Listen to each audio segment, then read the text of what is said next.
Roast press நேயர்களுக்கு அன்பு வணக்கம். நிகழ்ச்சிக்குள்ள போறதுக்கு முன்னாடி லைக், ஷேர், சப்ஸ்கிரைப் பண்ணுங்க. வாங்க நிகழ்ச்சிக்குள்ள போலாம்.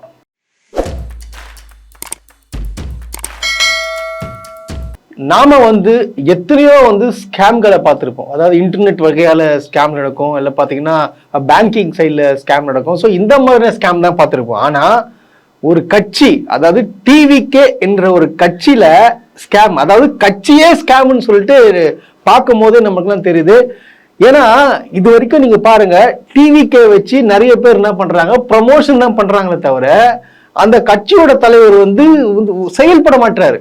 அதாவது இது பொதுவெளியில வந்திருக்காரு. பொதுவெளியில வரனா என்ன ஆகும்னா, அரசியல்னாலே பொதுவெளி தான். மக்களை சந்திக்கணும், தொடர்ந்து வேலைகளை பார்க்கணும், எலெக்ஷன் நெருங்குது. ஸோ இந்த மாதிரி பரபரப்பான இருக்க சூழ்நிலை பார்த்தோன்னா இவங்க என்ன பண்றாங்கன்னா, ஒரு டிவிகேன்ற ஒரு கட்சியை உருவாக்கி வச்சுட்டு ஒரு ஸ்கேம், ஒரு பொய்யான ஒரு பரப்புரையை பண்ணிட்டு இருக்காங்க. என்னன்னு பாத்தீங்கன்னா, ஆட்சிக்கு வர போறோம், நாங்க தான் அடுத்த முதலமைச்சர்.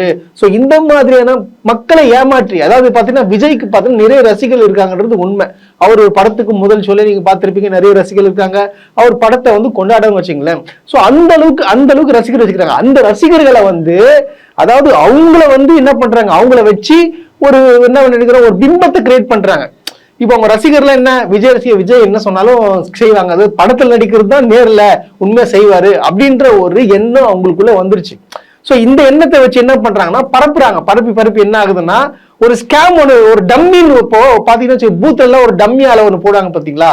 ஸோ அந்த மாதிரியான ஒரு பூத்துல ஒரு டம்மியான ஆள் தான் டிவிஏ கட்சி. சரி, இதெல்லாம் விடுங்க, மொத்த பெருநாள்லாம் விட்டுருங்க. இப்போ நீங்க அரசியல் கட்சி தொடங்கிட்டீங்க, இப்போ உங்களுடைய பிறந்தநாள் வந்துச்சு. அது எல்லாரும் என்ன பண்ணுவோம், பிறந்தநாள்லாம் அப்பா அம்மா காலில் விழுந்து ஆசீர்வாதம் வாங்குவோம்.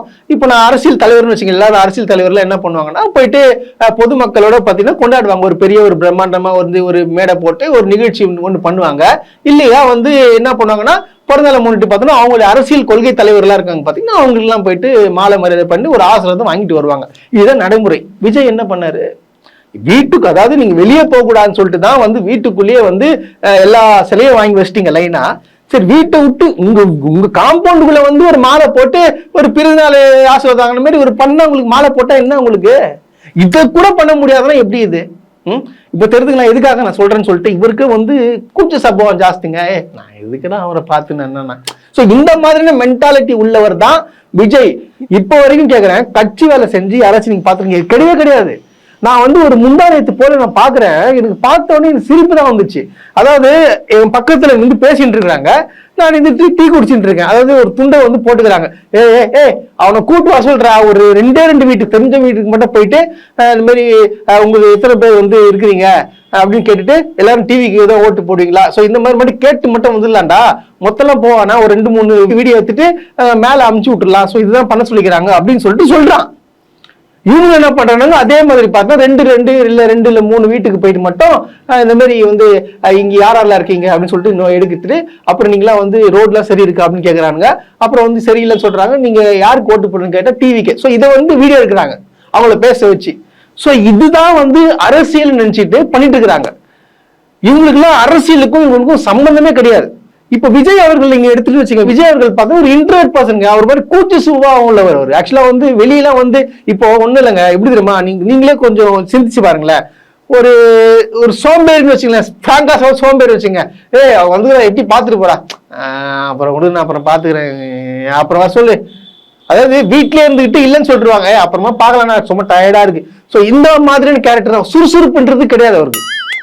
இப்ப படத்துல இல்ல, வீட்டுல தான் இருக்காரு, வெளியே வரல. இப்ப எந்த வேலையும் அவர் கிடையாது, சும்மா கொஞ்சம் டப்பிங் மட்டும் தான் இருக்குன்னு சொல்லிட்டு நாங்க கேள்விப்பட்டோம். சோ அந்த வேலை மட்டும் தான் இருக்கு. இப்ப என்ன எலெக்ஷன் டைம் வந்துச்சு, சோ நீங்க என்ன பண்ணணும், தொடர்ந்து பார்த்தோன்னா மக்களை சந்திக்கணும். ஆனா சந்திக்கிறது இல்ல. அவர் சந்திக்காததுக்கு மெயின் காரணம் யாருன்னு பாத்தீங்கன்னா, இவங்களுக்கு கீழ்மட்ட தலைவர் இந்த புஷி ஆனந்த், இந்த ஆதவ் அர்ஜுனா, இந்த சிடி நிர்மல்குமார்லாம் இருக்கானுங்க பாருங்க, அவனுங்க எல்லாமே சேர்ந்து என்ன சொல்றாங்கன்னா, எதனா பண்ணுமா தலைவா, அதெல்லாம் வேணாம், நாங்க பாத்துங்க தலைவா, கொஞ்சம் மக்களை சந்திச்சு தலைவா, உங்களை எல்லாருக்கும் தலைவா, நீங்க அத்த சிஎம். அதாவது விஜய் மனசுல என்னன்னு பாத்தீங்கன்னா, ஒரு சிஎம் என்ற ஒரு பிம்பத்தை கிரியேட் பண்ணி வச்சிட்டாங்க.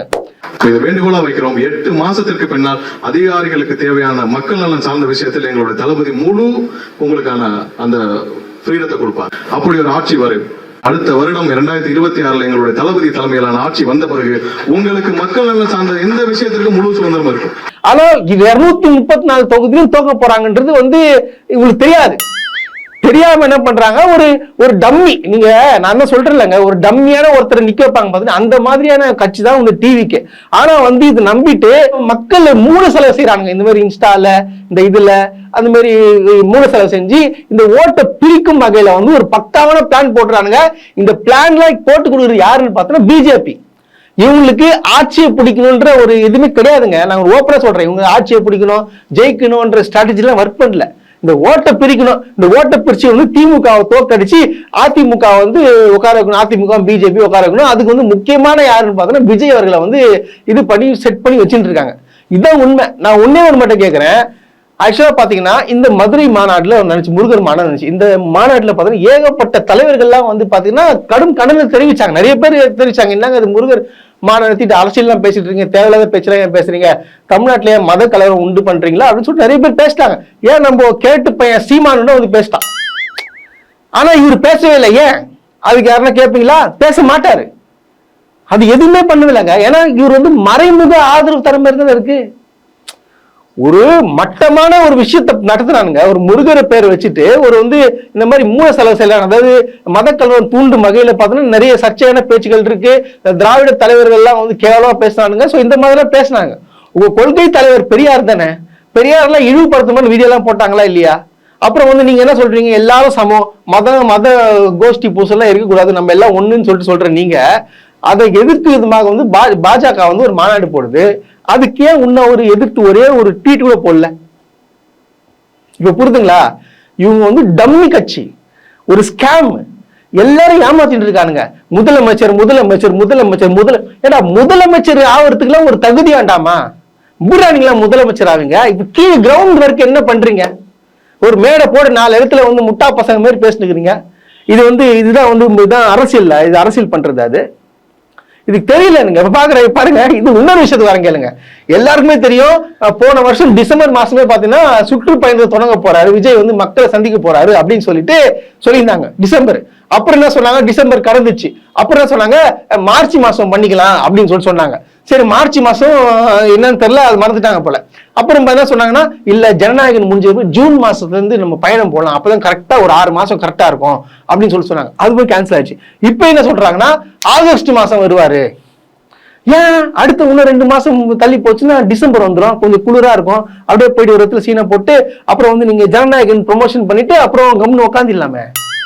இல்ல, எனக்கு புரியல. இதுல நீங்க மக்களாக நீங்க வந்து சிந்திக்கணும். இவன் வந்து கட்சி நடத்தி மக்களுக்கு வந்து ஒரு நல்லது செய்யணும் நோக்கில வந்து இந்த அரசியல் கட்சி தொடங்கவே இல்லை. திமுக அரசை வந்து வீழ்த்தணும், அதுக்காக தான் ஒரு ஸ்ட்ராட்டஜியை பயன்படுத்தி பண்ணிட்டு இருக்கிறானுங்க. இதுதான் உண்மை. இது எல்லாருக்குமே தெரியும். ஒருத்தர் இந்த சிடிஆர் நிர்மல்குமார் ஒருத்தர் இருக்காங்க, அவன் வந்து பச்சுந்தியோட மோசமா கலர் மாறுறவன். கலர் மீன்ஸ் பாத்தீங்கன்னா எல்லா கலர்லயும் கட்சி இருக்கு பாத்தீங்களா, எல்லா கட்சியும் இருந்தவங்க சிடிஆர் நிர்மல்குமார். இன்னைக்கு ஒரு நாள் தூங்குறானா, நாளைக்கு ஏன் சொன்னு வேற கட்சியில இருப்பான். அந்த மாதிரி ஒரு ஆளு. இவர் மைக்க பூச்சி என்ன பேசுறான்னு பாத்தீங்கன்னா, எல்லா அரசு அதிகாரிகள்லாம் இப்போ எல்லாருக்கும் தெரிஞ்சு போச்சு, ஏன்னா அவங்களுக்கு தான் தெரியும். அதை கடந்த 8 மாசத்துக்கு முன்னாடியே கண்டுபிடிச்சிருவாங்க. ஏன்னா கிரவுண்ட் லெவல்ல அவங்க தான் பாக்குறாங்க, மக்கள் விமர்சனம் எப்படி இருக்குன்னு பாக்குறாங்க. கண்டிப்பா இந்த ஆட்சி க்ளோஸ் ஆயிடும். அதனால வந்து இப்ப எல்லாரும் பார்த்தீங்கன்னா எல்லாரும் என்ன பண்றாங்கன்னா, தாவேகா விஜய் தான் சிஎம் வரப்போறாரு அப்படின்னு சொல்லிட்டு அந்த அரசு அதிகாரிகள்லாம் வந்து விஜய் கிட்ட பேச ட்ரை பண்றாங்களாம். அனைத்தும் இன்னும் 8 மாசம் தான், அனைத்தும் தவிடுபடி ஆகிவிடும். 8 மாசத்துல ஒவ்வொரு நாளும் காட்சிகள் மாறுது. இந்த காட்சிகள் மாறுது. அதாவது ஒரு அரசு டிரான்ஸ்பர்மேஷன், அதாவது ஒரு அரசு இதோட முடிய போகுது, புது அரசு வரப்போகுதுன்றத ஃபர்ஸ்ட் உணர்த்துறது பாத்தீங்கன்னா அரசு அதிகாரிகள். ஐஏஎஸ் ஐபிஎஸ் எல்லாருக்கும் முதல் புரிஞ்சிடும் இந்த அரசு மாற போகுதுன்னு சொல்லிட்டு. ஏன்னா அவங்க தான் 8 மாசம் முன்னாடி அவங்களுக்கு தெரியும்ல, கிரவுண்ட் லெவல்ல இருக்க ஸ்டேட்டஸ் எல்லாம் தெரிஞ்சிடும். இன்று பல அரசு அதிகாரிகள் எல்லாரும் இந்த அரசு மாறப்போது, புதிதாக ஒரு அரசு வரப்போகிறது, அது தமிழக வெற்றி கழகமாக இருக்கும் என்பதை உணர்ந்து விட்டார்கள். எப்பா எப்படிடா இது, வாயா இல்ல என்னது இது, எனக்கு புரியல. ஏய் நீ எல்லாம் யாரு, உனக்கு ஐயோ எனக்கு கெட்ட வார்த்தை வருதுங்க. சரி விடு, என்ன பண்றது, இந்த மாதிரிலாம் பேச்சு நம்ம கேட்டுன்னு தாங்கின்னு உட்காந்துட்டு இருக்கோம். ஏன்னா இவங்களுக்கு எல்லாம் என்ன அரசியலாச்சு இதுவாச்சு, விஜய்ன்ற ஒரு பேரை வச்சு இந்த நாய்களாம் மார்க்கெட்டிங் கிரியேட் பண்ணுதுங்க. இந்த புசி ஆனந்த், இந்த சிடிஆர் நிர்மல்குமார், இந்த ஆதவ் அர்ஜுனா, இவங்க எல்லாம் சேர்ந்து என்ன பண்றாங்கன்னா ஒரு மார்க்கெட்டிங் கிரியேட் பண்றாங்க. இவங்களுக்கு ஒரு பிராண்டை கிரியேட் பண்றாங்க. கிரியேட் பண்ணிட்டு ஒரு மாற்று கட்சியில போயிட்டு சேர்ந்து இப்ப எம்எல்ஏ ஆகலாம் ட்ரை பண்றாங்க. இவங்க எல்லாம் விஜய் எல்லாம் கிடையாதுங்க.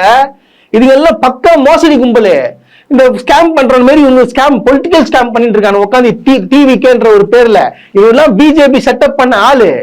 இன்னைக்கு திருமாவளவன் தெளிவா சொல்றாரு.